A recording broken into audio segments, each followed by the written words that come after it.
ইসরায়েলের মিডিয়াগুলো বলছে, ইসরায়েলের বিভিন্ন গুরুত্বপূর্ণ স্থাপনায় হিজবুল্লাহর হামলার সাম্প্রতিক সক্ষমতা বৃদ্ধি ইসরায়েলের সামরিক বাহিনী ও বসতি স্থাপনকারীদের উপর চাপ বাড়িয়ে তুলছে। প্রতিবেদনগুলো ইঙ্গিত করেছে প্রায় 1,20,000 ইসরায়েলি এখন লেবাননের প্রতিরোধ গোষ্ঠীর হামলার সীমার মধ্যে আছে।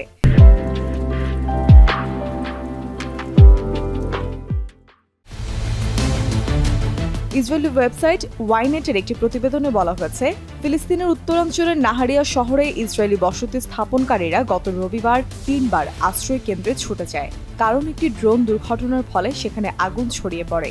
এ সময় আক্কাতে টানা তৃতীয় দিনের মতো সাইরেন বেজে ওঠে।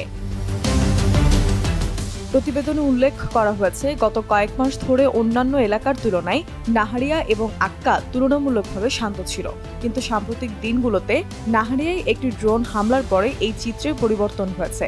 ইসরায়েলি দখলদার সামরিক বাহিনী নিশ্চিত করেছে যে ড্রোনটিকে আটকানোর জন্য তারা চেষ্টা করলেও তা ব্যর্থ হয়েছিল। সেটি বিধ্বস্ত হওয়ার ফলে সেখানে আগুন লেগে যায়। প্রতিবেদনে আরও উল্লেখ করা হয়েছে, নাহারিয়া এবং আক্কাই একমাত্র বৃহৎ জনসংখ্যার এলাকা নয় যা সাম্প্রতিক সময়ে হিজবুল্লাহর হামলার শিকার হয়েছে।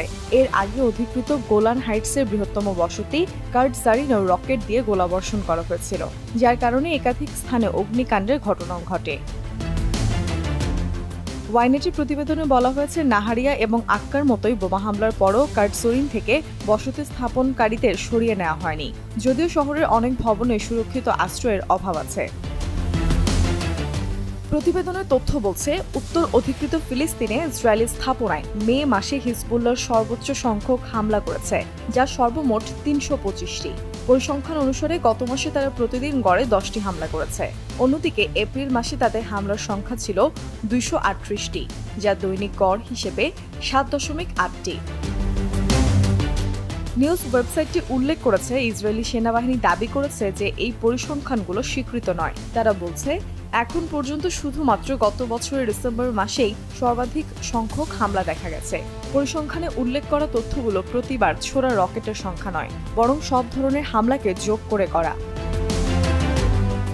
ওয়েবসাইটটি বলছে, মে মাসে ছোড়া ক্ষেপণাস্ত্র এবং ড্রোনের সংখ্যার দ্বিগুণের বেশি। প্রতিবেদনে আরও বলা হয়েছে, এপ্রিলে ক্ষেপণাস্ত্র ছোড়া হয়েছিল 50টি, মে মাসে তা বেড়ে হয়েছে 95টি, এবং ড্রোন হামলার সংখ্যা এপ্রিলে 42টি থেকে বেড়ে মে মাসে 85টি হয়েছে। ওয়াইনেটের মতে, লেবানন থেকে ছোড়া ক্ষেপণাস্ত্রের সংখ্যা বৃদ্ধি পাওয়ায় উত্তেজনার মাত্রা আরও বাড়িয়ে তুলেছে, যার কারণে উত্তরাঞ্চলের কমান্ডার মেজর জেনারেল ওরি গর্ডিনের ওপর অসন্তুষ্টির মতো অভ্যন্তরীণ বিরোধও বৃদ্ধি পেয়েছে।